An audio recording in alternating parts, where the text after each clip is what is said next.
Please video को like और subscribe जरूर करें।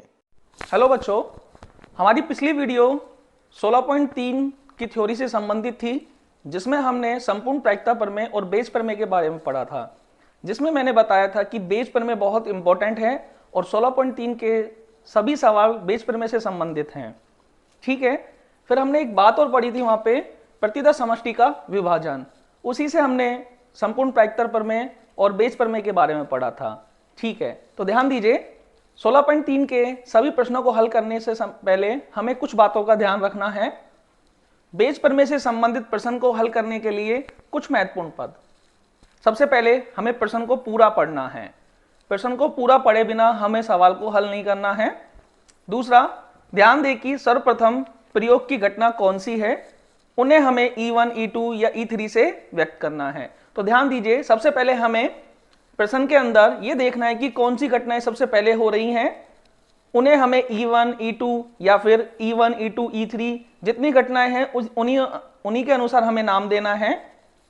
तो ये ध्यान दीजिए, ये E1, E2, E3 उस प्रयोग की जो ऐसी घटनाएं होंगी जो उस प्रयोग की प्रतिदा समष्टि का विभाजन करने वाली होंगी।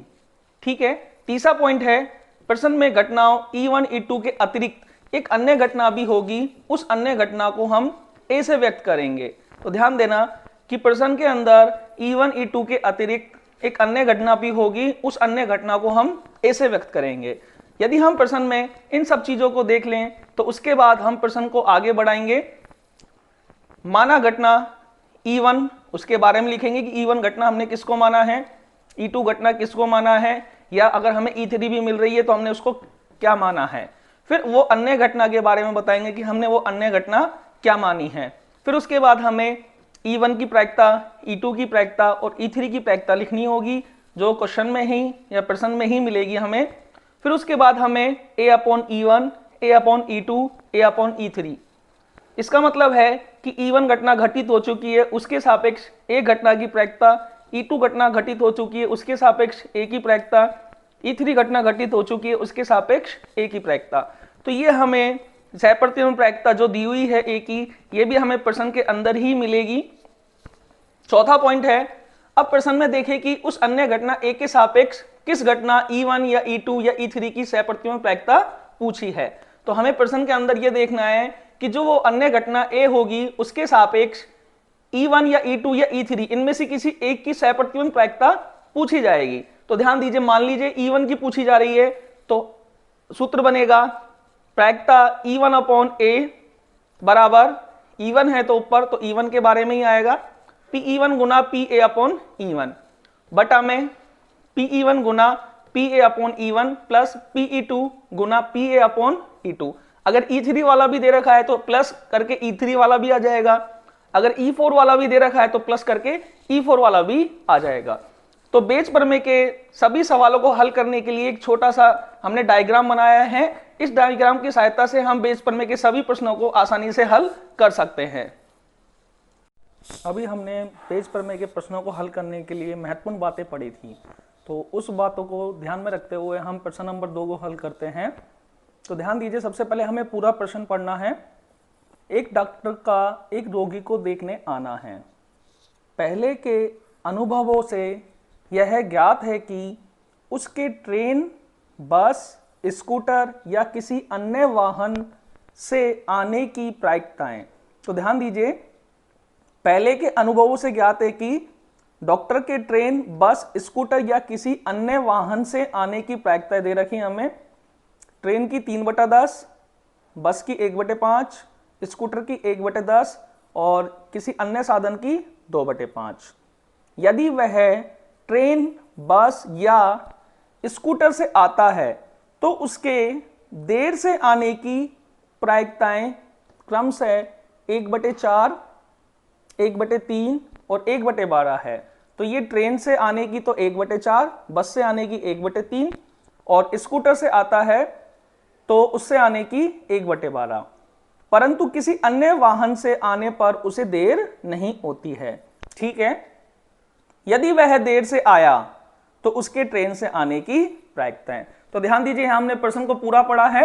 अब हम प्रश्न को दोबारा से लेके चलते हैं। हमें दूसरी बात का ध्यान रखना है। कि हमें सबसे पहले ये देखना है कि यहाँ पे प्रयोग की कौन सी घटनाएं घटित हुई हैं। तो ध्यान दीजिए, पहले के अनुभवों से ज्ञात है कि डॉक्टर के ट्रेन, बस, स्कूटर या किसी अन्य वाहन से आने की प्रायिकता है। तो सबसे पहले घटना घटित हो रही है कि ट्रेन, बस, स्कूटर या कोई अन्य वाहन से डॉक्टर आ रहा है।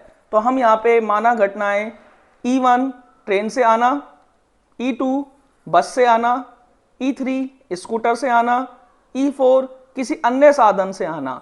तो हमने ये चारों घटनाएं E1, E2, E3, E4 से मान ली हैं। अगर आप ध्यान दें तो ये परस्पर अववर्जी हैं, और अगर हम इन सब का यूनियन कर दें तो हमारे पास प्रतिदर्श समष्टि बन रही है। तो एक तरह से ये किसी प्रतिदर्श समष्टि का विभाजन करने वाली घटनाएं हैं।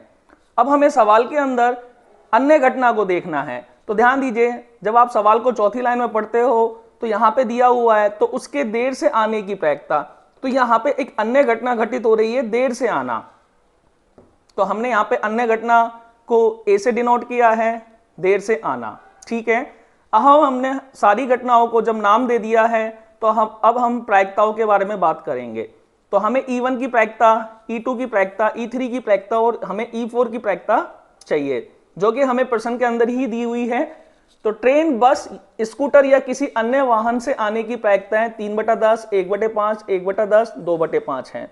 तो ध्यान दीजिए, E1 ट्रेन से आना, तो ट्रेन से आने की 3/10, E2 का मतलब है बस से आना तो उसकी 1/5, E3 का मतलब है स्कूटर से आना, उसकी 1/10, E4 का मतलब है अन्य साधन से आना, उसकी है 2/5।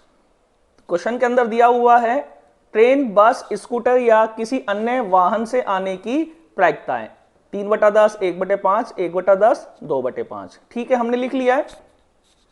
अब हमें सवाल के अकॉर्डिंग A/E1, A/E2, A/E3 और A/E4 चाहिए। तो सबसे पहले हमें पता है कि ये सहप्रतिबंध प्रायिकता का संकेत है, और इसको हम नीचे से ऊपर की तरफ पढ़ते हैं। तो हम पढ़ रहे हैं इसको, E1 का मतलब है ट्रेन से आना और A का मतलब है देर से आना। जब डॉक्टर ट्रेन से आ रहा है तो उसके देर से आने की प्रायिकता। E2 का मतलब है बस से आना, जब डॉक्टर बस से आ रहा है तो उसके देर से आने की प्रायिकता। E3 का मतलब है स्कूटर से, जब डॉक्टर स्कूटर से आ रहा है तो उसके देर से आने की प्रायिकता।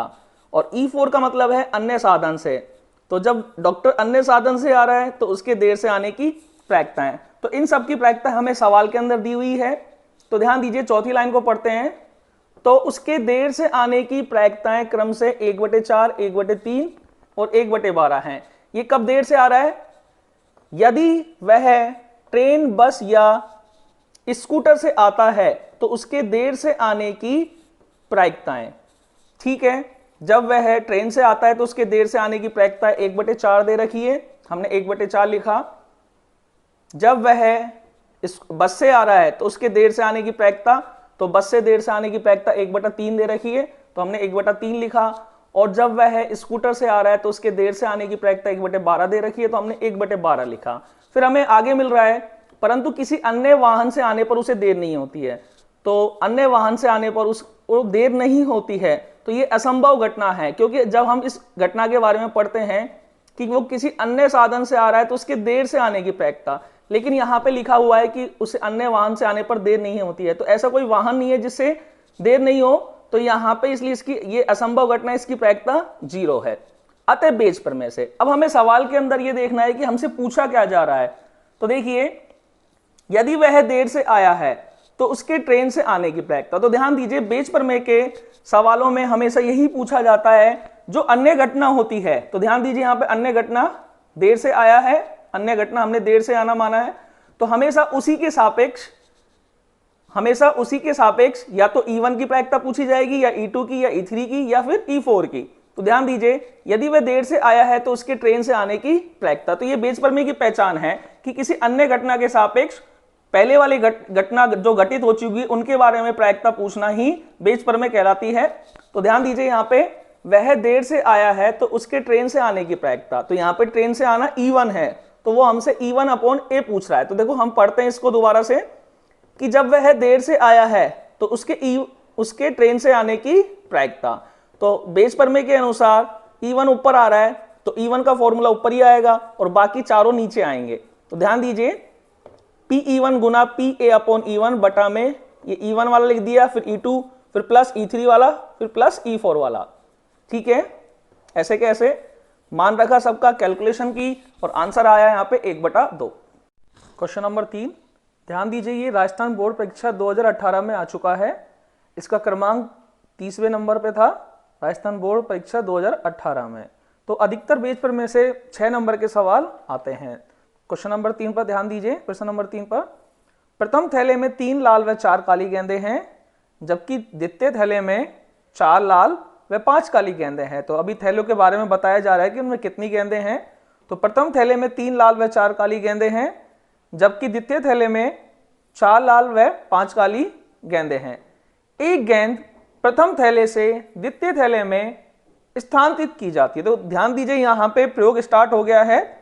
एक गेंद प्रथम थैले से द्वितीय थैले में स्थानांतरित की जाती है, और तब एक गेंद को फिर से एक गेंद को द्वितीय थैले में से निकाला जाता है। ध्यान दीजिए, फिर उसके बाद क्या किया जाता है, तब एक गेंद को द्वितीय थैले में से निकाला जाता है और निकाली गई गेंद लाल रंग की प्राप्त होती है।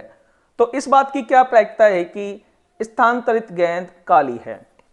तो ध्यान दीजिए, इस सवाल में जो सर्वप्रथम प्रयोग होता है, जिनको हम E1, E2, E3 या E4 मानते हैं, उन्हीं के बारे में क्वेश्चन पूछा जाता है। ये फिक्स है यहाँ पे बेस प्रमेय में, जिनको हम E1, E2, E3 मानते हैं, जिन घटनाओं को, उन्हीं के बारे में, उन्हीं में से किसी एक के बारे में क्वेश्चन पूछा जाता है। ठीक है, वो जो क्वेश्चन पूछा जाता है वो अन्य घटना के सापेक्ष पूछा जाता है। तो ध्यान दीजिए, सबसे पहले हम प्रश्न में से ये निकालेंगे कि E1, E2 घटनाएं क्या बन रही हैं। तो देखिए, सबसे पहला प्रयोग हो रहा है, एक गेंद प्रथम थैले से द्वितीय थैले में स्थानांतरित की जाती है। तो यहाँ पे जो E1, E2 घटनाएं बनेंगी वो स्थानांतरित गेंद बनेगी, क्योंकि क्वेश्चन भी हमसे ये पूछा जा रहा है कि इस बात की क्या प्रायिकता है कि स्थानांतरित गेंद काली है। तो ध्यान दीजिए, E1 घटना और E2 घटना, E1 मानी हमने, स्थानांतरित गेंद काली है। अब थैले के अंदर, पहले थैले के अंदर लाल और काली दोनों गेंदें हैं, तो स्थानांतरित काली भी हो सकती है और लाल भी हो सकती है। तो इसलिए हमने घटना E1 स्थानांतरित गेंद काली मानी है और E2 घटना स्थानांतरित गेंद लाल है। अब E3 तो हो ही नहीं सकती, क्योंकि इसमें 2 तरह की ही गेंदें हैं। ठीक है, अब हमें अन्य घटना को मानना है।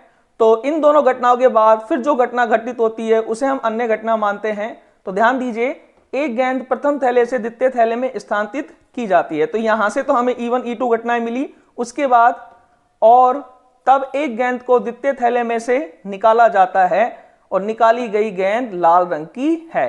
तो इस घटना के बारे में हमें पता है, ये अन्य घटना है, तो इसको हमने लिखा ए, द्वितीय थैले से निकाली गई गेंद लाल है। आप इतना भी लिख सकते हो, निकाली गई गेंद लाल है। ठीक है, अब हमें इनकी प्रायिकताओं की आवश्यकता है। तो इनकी प्रायिकताएं भी हमें प्रश्न से ही मिलेंगी। तो हमें E1 घटना की प्रायिकता और E2 घटना की प्रायिकता चाहिए। E1 का मतलब है स्थानांतरित गेंद काली है, तो E1 का मतलब है स्थानांतरित गेंद काली है। तो ये काली गेंद स्थानांतरण किस में से किया गया, प्रथम थैले में से। तो ध्यान दीजिए, पहले थैले में 4 काली और 3 लाल, तो कुल 7 है हमारे पास पहले थैले में। तो इसलिए काली गेंद निकालने की प्रायिकता 4/7। E2 का मतलब है स्थानांतरित गेंद लाल है, तो ये भी पहले थैले में से स्थानांतरण हुआ था। तो पहले थैले में 4 काली और 3 लाल है, कुल 7 है, तो लाल गेंद स्थानांतरित करने की प्रायिकता 3/7। ठीक है, अब हमें A/E1 चाहिए, A/E2 चाहिए। तो इनके बारे में हमें पढ़ना आता है। E1 का मतलब पहले थैले से स्थानांतरित गेंद काली, फिर दूसरे थैले से लाल गेंद निकालना, और E2 का मतलब पहले थैले से जो स्थानांतरित गेंद लाल थी उसको हमने दूसरे थैले में डाल दिया, फिर दूसरे थैले में से लाल गेंद निकालना।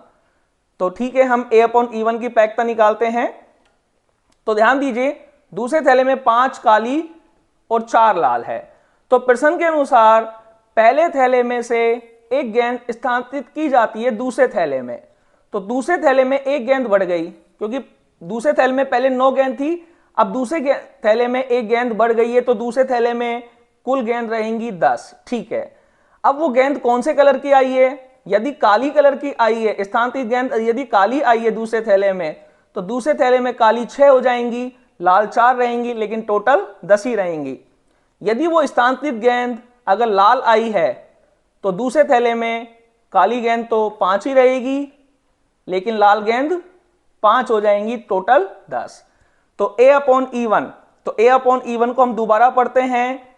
दूसरे थैले में स्थानांतरित गेंद डाली गई काली, तब दूसरे थैले से निकाली गई लाल गेंद की प्रायिकता। तो ध्यान दीजिए, हमें A का मतलब लाल गेंद की प्रायिकता है, तो A अपॉन E1 और A अपॉन E2 में हमें दूसरे थैले से लाल गेंद निकालने की प्रायिकता निकालनी है। तो हमें A अपॉन E1 की प्रायिकता निकालनी है। तो ध्यान दीजिए, तो यहां पे काली गेंद 6 हो चुकी है और लाल 4 है। A अपॉन E1 का मतलब है, E1 का मतलब है हमने दूसरे थैले में काली गेंद डाली है, तो काली गेंद 6 हुई है और लाल 4, लेकिन हमें तो लाल की प्रायिकता निकालनी है, तो लाल की प्रायिकता आएगी 4/10। अब E2 का मतलब है दूसरे थैले में लाल गेंद डालना, तो लाल 5 हो गई, काली तो 5 रहेगी, लाल 5 हो गई, तो टोटल हो गई 10। तो यहां पे A अपॉन E2 की प्रायिकता आ गई 5/10। अतः बेस प्रमेय से पूछा जा रहा है कि स्थानांतरित गेंद काली है, तो काली गेंद को हमने E1 माना है, तो E1 अपॉन A। तो सूत्र बनेगा बेस प्रमेय से PE1 गुना PA अपॉन E1 बटा में PE1 गुना PA upon E1 plus PE2 गुना PA अपॉन E2, क्योंकि यहाँ पे दो ही घटनाएं दी हुई हैं, इसलिए मान रखा।